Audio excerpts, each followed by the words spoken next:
Mr. President, last Saturday, the country which I have the honor to represent, the Federation of Nigeria, became independent and assumed the rights and the responsibilities of a sovereign state.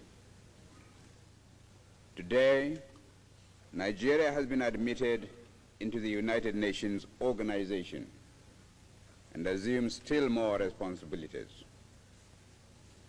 On behalf of my countrymen in Nigeria, I thank you all most sincerely for accepting us as a fellow member in this organization. We are properly grateful for this recognition and for the generous and friendly gesture made by so many members who sent very distinguished delegations to join us in celebrating our accession to independence. I'm particularly pleased that so many important representatives could come to Nigeria on that occasion, because they will be able to inform their governments of the genuine desire which Nigeria has to have friendly relations with you all.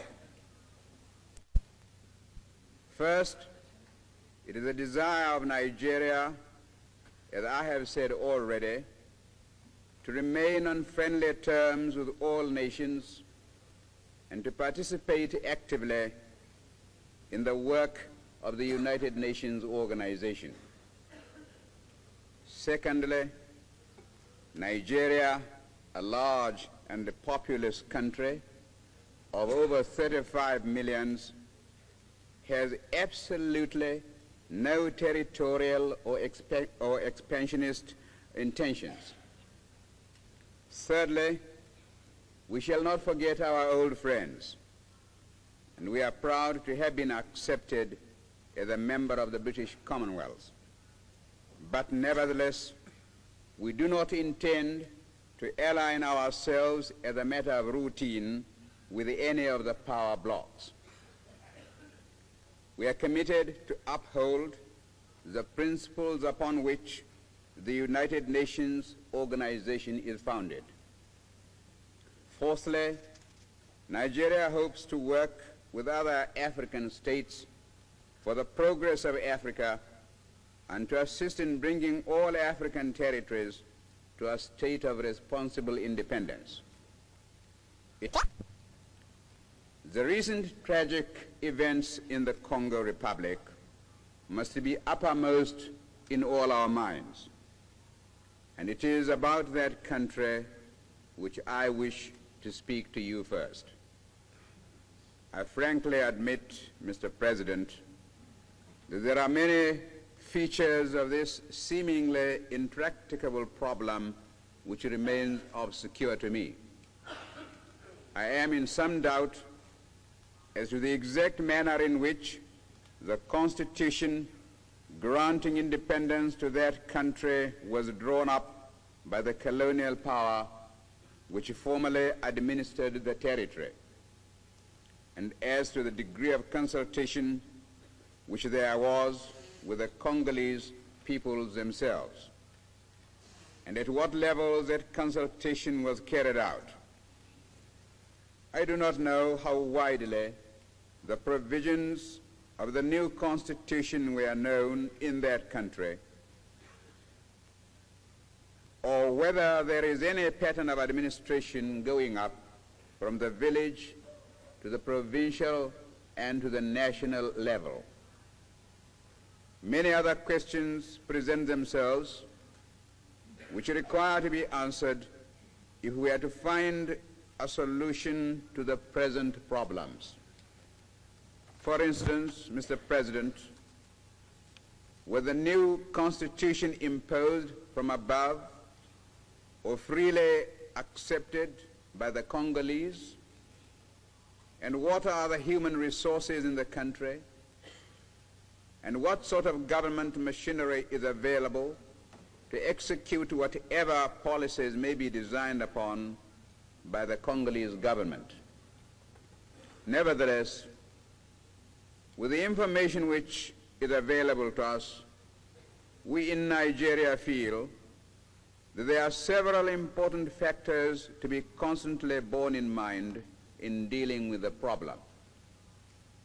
The first of these is that Africa must not be allowed to become a battleground in the ideological struggle.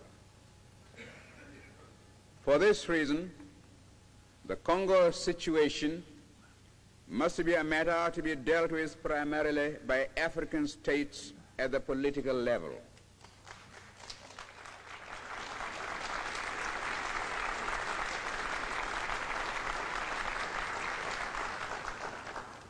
Secondly, we believe that in dealing with the problem of creating a real political life in the country itself, it will be necessary to start at the bottom by seeing that local and provincial authorities are established while maintaining the essential unity of the country.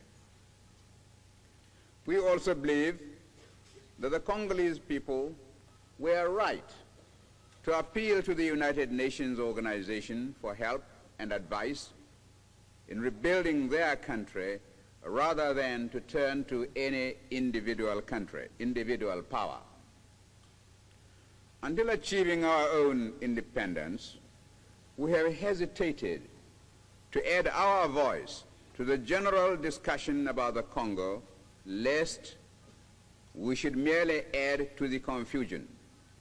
But now, Mr. President, I feel that it is my duty to put before you and to ask for your sympathetic consideration of the possible solutions which have suggested themselves to us. We warmly applauded the immediate response of the United Nations organization to the Congolese disaster. The speed with which troops were sent to maintain law and order was most commendable. But the mere sending of armed forces is not enough.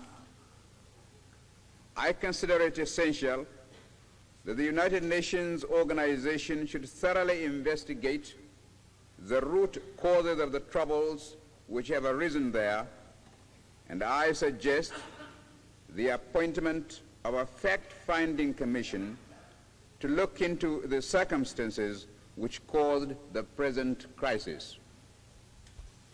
Without a proper and thorough diagnosis, it is idle to pretend that an effective remedy can be prescribed.